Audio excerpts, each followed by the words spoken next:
படைத்தல், காத்தல், அடித்தல், மறைத்தல் ஆகிய நான்கும் அனுக்கிரகம் உயிர்கள் பெறுவதற்காக 4 தொழிலை செய்யும். அந்த அனுக்கிரகம் என்பது தீட்சா அனுக்கிரகம். தீட்சைனா அனுக்கிரகமே. நல்ல ஞாபகம் வச்சுக்கோங்க. இப்ப அனுக்கிரகம்னா வெளிப்படையா ஒன்றும் தெரியாது அல்லவா?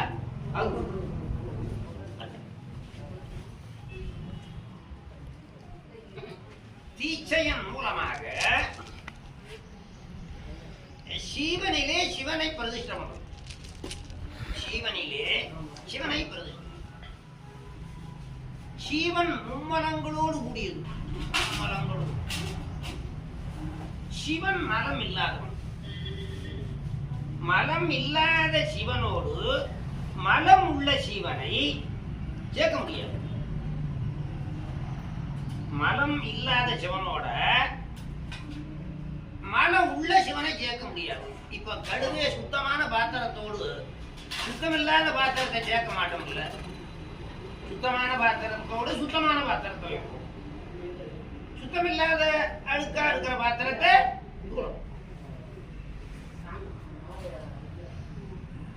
சுத்தமாய் இருக்கிற சிவத்தோடு அசுத்தமாய் இருக்கிற ஆன்மாவை தீட்சை என்கின்ற இந்த கிரியையின் மூலமாக, இது கிரியைன்னு பேரு, இந்த கிரியையின் மூலமாக ஆன்மாவை சுத்தம் பண்ணி சுத்தமாய் இருக்கிற பார்வதி ஹரஹர மகாதேவா நம பார்வதி பதையே பார்வதி பதையே ஹரஹர மகாதேவா நம பார்வதி பதையே ஹரஹர மகாதேவா. எங்கே உள்ளது? இன்னும் பல்லாயிரக்கணக்கான பேருக்கு தீட்சை பண்ணி எல்லாரையும் சிவமாக ஆக்கணும். நீங்க 2 பேரும் அதிகமாக அதில் அக்கறை எடுத்துக்கொள்ள வேணும். லேசா நினைக்காதீங்க. சாமி பெரிய பதவியை கொடுத்துருக்காரு, புரியுதா? அதை நன்றாக நீங்கள் பிரயோகப்படுத்த வேணும். நீங்கள் எல்லாம் ஒத்தாசை பண்ண வேணும். எல்லாம் சிவபூசகர்களா?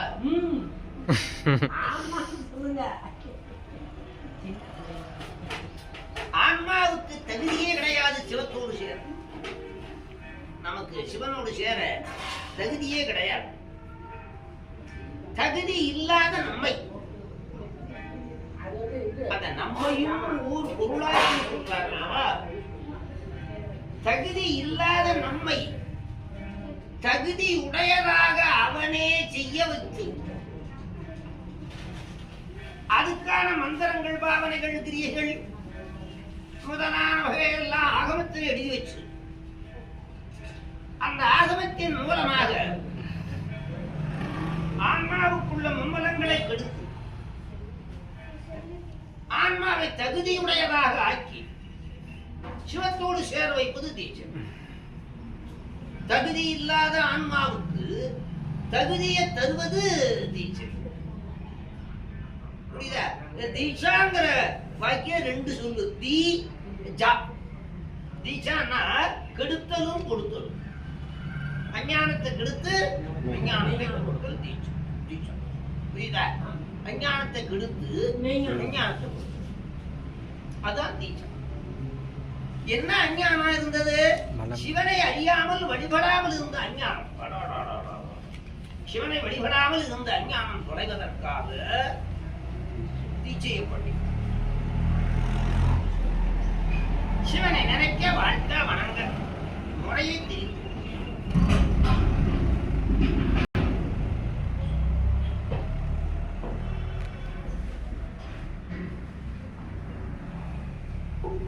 ஆகம என்கிற நூலுக்கே சிவாகமம். ஆகம என்கிற நூல் வேதம் ஆகமம்னு கேள்விப்பட்டிருக்கீங்கல்ல? வேதம் 4, ஆகமம் 28. அதுல வேதம் பொது நூல், ஆகம சிறப்பு. ஆகமத்துலதான் நம்மளையெல்லாம் ஆகும்படியா பண்ணியிருக்கிறோம். ஆகமத்தின் மூலமாத்தான் ஆகாம இருந்தா நம்ம ஆகும்படியா பண்ணிருக்கோம். புரியுதா? ஒன்றுக்கும் ஆகாம இருந்த நம்ம ஆகும்படியா ஆகமத்துல வழி எழுதி வச்சிருக்கோம். சரி, இப்போ ஆகமத்தின் மூலமாக சாதாரணமாயிருந்த கல்லை உருவம் பண்ணி அந்த உருவத்துக்கு ஆகமத்தின் மூலமாக அந்த அந்த உருவத்துக்கு தீட்சையை பண்ணி வச்சு ஆகமத்தின் மூலமாக அந்த கல்லை உருவம் செய்து சிவலிங்கமாக விநாயகராக முருகனாக திருவுருவத்தை செய்து அந்த திருவுருவத்துக்கு ஆகமத்தை மூலமாக தீட்சை பண்ணி பிரதிஷ்டை இல்லதவா தீட்சை அந்த ஆகமத்தின் மூலமாக அந்த கல்லுக்கு தீட்சை பண்ணி வச்சு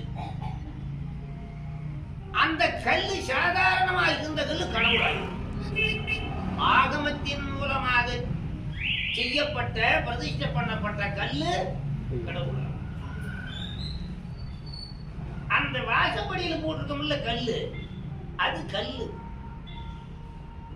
அதுக்கு தீட்சை இல்லை உள்ள இருக்கிறத கல்லு அது தீட்சை பெற்றது இது தீட்சை பெறாதது அது தீட்சை பெற்றது இது மிதிக்கிற கல்லு வாசப்படியில போடுறது அது மதிக்கிற சாமி உள்ளே இருக்கிற கல்லு இருக்குது அது மதிக்கிற சாமி கல்லல்ல கல்லல்ல சாமி அது மதிக்கிற சாமி இது மிதிக்கிற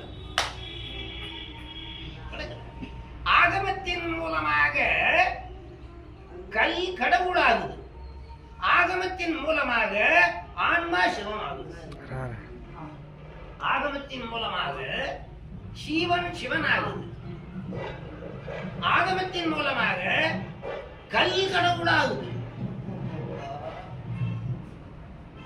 அதனாலே மனித பிறவி வந்தது எதற்காக என்றால் சாப்பிட்டு புட்டு தூங்கி புட்டு கொண்டாடி உள்ளே சம்பாரிச்சு புட்டு போறதுக்காக அல்ல அது தண்டம் சிவனை வழிபடுவதற்காக வந்தது மனித பிறவி எதற்காக வந்ததென்றால் சிவனை மானுட பிறவிதான் வகுத்தது மனவாக்காய தானிட தைந்து மாடும் அதன்படிக்காக வந்தோம் மானிட தவறு மண்ணில் வந்து அருந்தனையற்றி ஊனெடுத்து உடல் ஒன்றை கொள்ளலாம் மனித பிறவி சிவனை வழிபடவில்லையானால் அது மனித ஜென்மமே பிராணிகள் வழிபடாது பிராணிகள் வழிபடுமா ஆடை குதிரை மாடு அதெல்லாம் வழிபடாது மனுஷனை வழிபடலைன்னா அது உணவு திங்குது உறங்குது இது உணவு திங்குது உறங்குது வழிபடவில்லையானால் பிராணியோட பிராணி அதனாலதான் ஆக்கைக்கே இறைதேடி அலம் வந்து காக்கைக்கேயாகிறது அதனாலே இப்படி ஆகமத்தின்படி இப்பொழுது உங்களுக்கு சிவத்தை உள்ளத்திலே பிரதிஷ்டை பண்ணியிருக்கிறார் ஆச்சாரியர் இந்த பிறவியில ஆச்சாரியரை பெறுவதுதான் முக்கியமான குருவை பெறவில்லையானால் சிவனை பெற மாட்டார் சிவனை பெறவில்லையானால் அந்த ஜென்மகணம் அந்த இந்த முறையெல்லாம் தமிழ்நாட்டுக்கு தான் தனி செலுது பண்ணியிருக்கோம்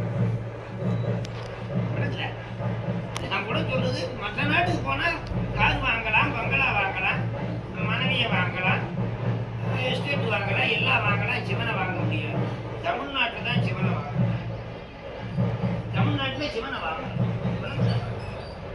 ஆகவே இப்படிப்பட்ட ஒரு வாய்ப்பை ஆகமத்தில் எழுதி வச்சு அதன் மூலமாக ஆன்மாக்களே மார்க்கத்திலே நடக்க செய்யும் சரியா மார்க்கம் கிரியா மார்க்கம் யோக மார்க்கம் ஞான மார்க்கம் என்ற மார்க்கத்திலே நடக்க வச்சு அந்த மார்க்கத்தின் மூலமாக சென்று அவன் இருக்கிற இடத்துல போய் அவனோடு சேரணும்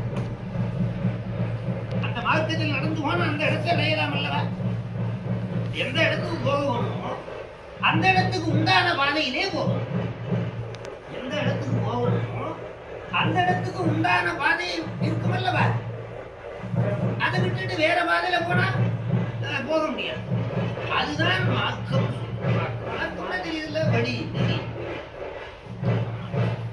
இப்படி ஆகமத்தின் மூலமாக சிவனை பெறுவதற்கு இந்த நாட்டுக்கு தனி செல்வம் வந்திருக்கிறான் எந்த நாட்டுக்கும் இல்ல